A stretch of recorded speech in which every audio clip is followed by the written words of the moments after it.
আসসালামু আলাইকুম রহমতুল্লাহি ওবরকাতুহু।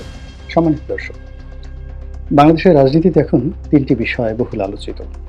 ১ নম্বর, নির্বাচন সঠিক সময় হবে কি হবে না, নির্বাচন পেছানোর জন্য এক পক্ষ চেষ্টা করছে, আর ডিসেম্বর মাসের মধ্যে নির্বাচন করার জন্য অপর পক্ষ জিদ ধরেছে। এটি একটি সমস্যা। দ্বিতীয় সমস্যা হলো যে আওয়ামী লীগ নামক যে দলটি গণঅভ্যুত্থানের মাধ্যমে ক্ষমতাচ্যুত হয়েছে, তাদেরকে নির্বাহী আদেশে নিষিদ্ধ করা হবে কি হবে না। পক্ষে এবং বিপক্ষে দুটো দল সক্রিয়, যথেষ্ট শক্তিশালী। আর ৩ নম্বর, সংবিধান, যেটি ৭২-এর সংবিধান, মহান মুক্তিযুদ্ধের মাধ্যমে অর্জিত সংবিধান, সেটি বহাল থাকবে এবং এটার মধ্যে প্রয়োজনীয় যে অ্যামেন্ডমেন্ট দরকার, সেই অ্যামেন্ডমেন্টগুলো করার জন্য প্রয়োজনীয় সুপারিশমালা থাকবে, নাকি এই ৭২-এর সংবিধানটিকে নতুন করে পুনর্লিখন করা হবে, অর্থাৎ ৭২-এর আদলে ফিরিয়ে এনে এই সরকারের, বর্তমান সরকারের যে সকল সুপারিশ রয়েছে ওইগুলোকে সংযুক্ত করে একটি নতুন সংবিধান। ৩ নম্বর হলো যে পুরো সংবিধানটিকে অ্যাবসলিউটলি একদম ছুঁয়ে ফেলে দিতে হবে, ফেলে দিয়ে নতুন যে সরকার এখন আছে এবং তারা যে বিপ্লবের কথা বলছে, সেই বিপ্লবের যে স্পিরিট, এটিকে ধারণ করে অ্যাবসলিউটলি নিউ ডাইমেনশনের মাধ্যমে একটি নতুন সংবিধান রচিত হবে, যেটি পাকিস্তানে হয়েছিল। আগের সংবিধান বাদ দিয়ে নতুন একটি সংবিধান প্রণয়ন কমিটি গঠন করা হয়েছিল। এই তিনটি বড় দাগের সমস্যা। এই বড় দাগের সমস্যার বাইরে আরও দুটি ছোট দাগের সমস্যা রয়েছে, এবং এই ছোট দাগের সমস্যা নিয়ে মূলত বড় দাগের সমস্যাগুলোর কারণে যে হানাহানি, মারামারি, কাটাকাটি, রক্তপাত, খুন জখম হওয়ার সম্ভাবনা রয়েছে, তার চেয়ে ছোট দাগের সমস্যা নিয়ে আরও বেশি খুন খারাপি হওয়ার সম্ভাবনা। ১ নম্বর হলো একটি যেটাকে বলা হয় স্থানীয় নির্বাচন আগে হবে না জাতীয় নির্বাচন আগে হবে। এক পক্ষ বলছে আমরা ক্ষমতায় এসে বা জাতীয় নির্বাচনের পরে স্থানীয় নির্বাচন করবো, এখন যেভাবে আছে সেভাবে চলবে। অপর পক্ষ বলছে যে না, স্থানীয় সরকারের কাজকর্মে স্থবিরতা দেখা দিয়েছে, কাজেই স্থানীয় সরকার নির্বাচন আগে করা হোক।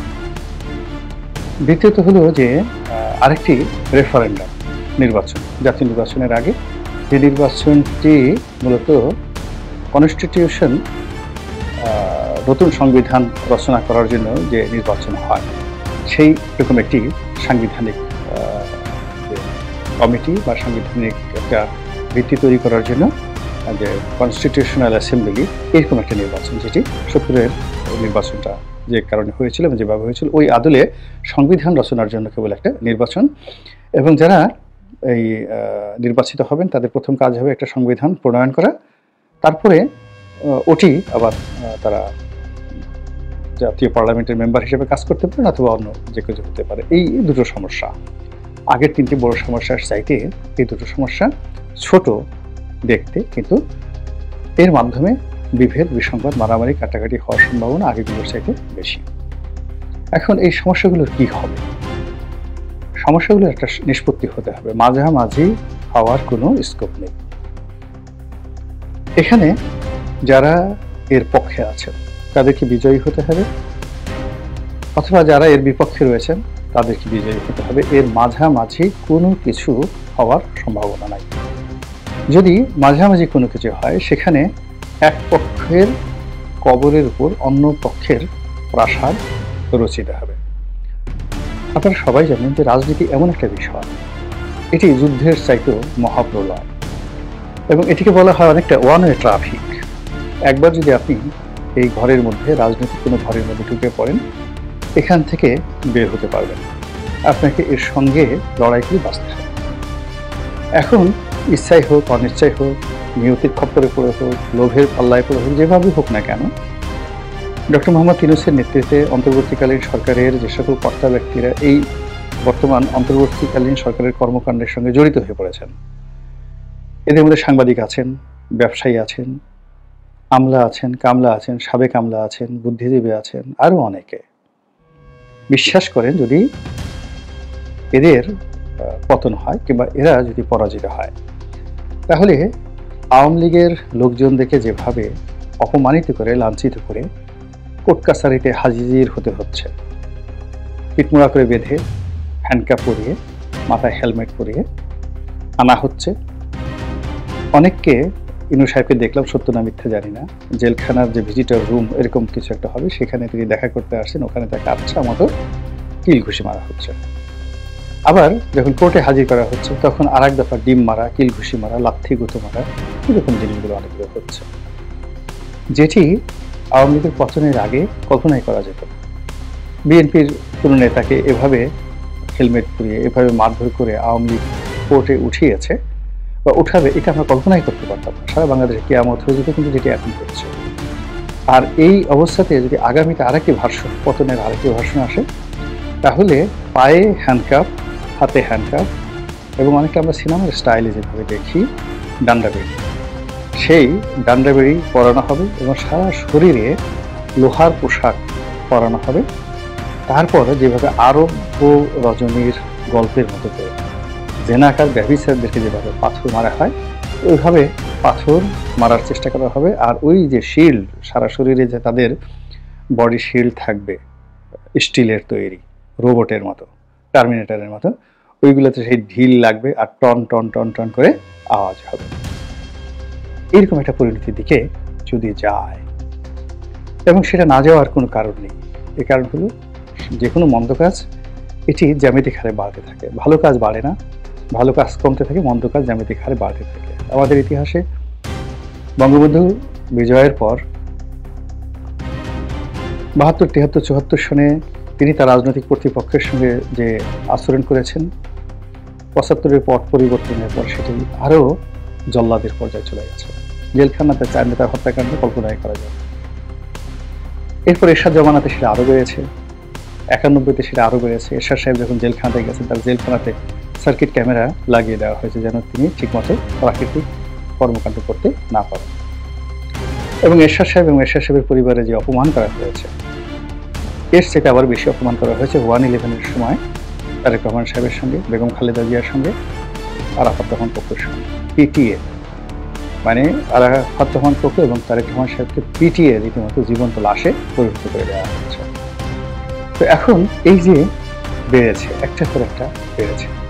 আবার আওয়ামী লীগ জমানাতে যেভাবে ক্রস ফায়ার হয়েছে, যেভাবে আয়নাঘর হয়েছে, যেভাবে ডিবি অফিসে নিয়ে নির্যাতন করা হয়েছে, তার সঙ্গে জ্যামিতিক হারে পাল্লা দিয়ে এই বর্তমানে ইনু মিনু টিনু যারা ধরা পড়েছেন তাদের সঙ্গে হচ্ছে।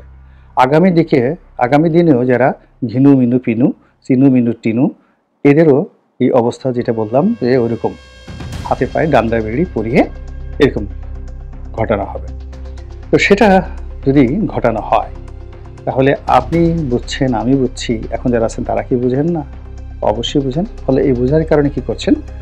তারা ইস্যু তৈরি করছেন তাদের ক্ষমতাকে পাকাপোক্ত করার জন্য, অথবা নিরাপদ প্রস্থানের জন্য, অথবা তারা যাদের হাতে ক্ষমতা হস্তান্তর করবেন তাদের সঙ্গে একটি হৃদ্যতাপূর্ণ আন্ডারস্ট্যান্ডিং তৈরি করার জন্য। এবং অতীতে এভাবে অনেকবার হয়েছে, যেমন এরশাদ সাহেবকে একটা সেফ এক্সিট দেওয়ার কথা হয়েছিল, পরবর্তীতে সেই সেফ এক্সিটটা না দেওয়ার কারণে বিএনপিকে অনেক, যাকে বলা হয়, দায় পরিশোধ করতে হয়েছে। তারপর ৭৫-১৫ আগস্টের যারা হত্যা ছিলেন তাদেরকে সেফ এক্সিট দিয়েছিলেন জিয়াউর রহমান সাহেব, এটি ক্যান্টনমেন্টের একটা সিদ্ধান্ত ছিল। আবার 1/11-এর যারা হত্যাকর্তা ছিলেন তাদেরকে শেখ হাসিনা সেফ এক্সিট দেবেন এই চুক্তিতে স্বাক্ষর করে তাকে ক্ষমতা আসতে হয়েছে। তো এরকম সবসময় হয়। আবার এখন যারা ক্ষমতায় এসেছে তারা শেখ হাসিনা এবং তার যারা লোকজন আছেন তাদের সবাইকে সেফ এক্সিট দিয়েছেন। কাজেই এখন যারা ক্ষমতা আছেন তারা তাদের সেই সেফ এক্সিটের বিষয়ে শতভাগ নিশ্চিত না হওয়া পর্যন্ত, 100% নিশ্চিত না হওয়া পর্যন্ত এইরকম যে ইস্যুগুলো বললাম, ছোটখাটো ইস্যু, বড় ইস্যু, সব মিলিয়ে তালবাহানা হতে থাকবে, এর কোনো সমাধান নেই। দ্বিতীয়ত, প্রতিপক্ষ তারা আবার যদি কোনো কারণে ঢিল দিয়ে দেয়, তাদের দাবি থেকে সরে আসে, তারা পরাজিত হয় এবং তারা কোনো কারণে যদি বিজয়ী না হয়, এবং এই যে এখন অন্তর্বর্তীকালীন সরকারের চাল বা চালবাজির সঙ্গে তারা পরাজিত হয়ে যায়, তাহলে তাদেরও পিঠের চামড়া থাকবে না, তাদের অস্তিত্ব থাকবে।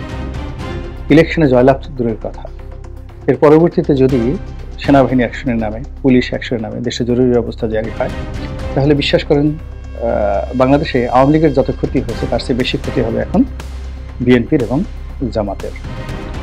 এখন পশ্চিমারা যেভাবে জঙ্গিবাদের বিরুদ্ধে কথাবার্তা বলছে, যদি এই সরকার দীর্ঘমেয়াদে ক্ষমতায় থাকে বা সেনাবাহিনী ক্ষমতায় আসে, তাহলে এই যে যাদের বিরুদ্ধে জঙ্গিবাদের অভিযোগ আছে তাদের চামড়া তুলে ফেলা হবে, পশ্চাৎ দেশের চামড়া রীতিমতো তুলে ফেলা হবে।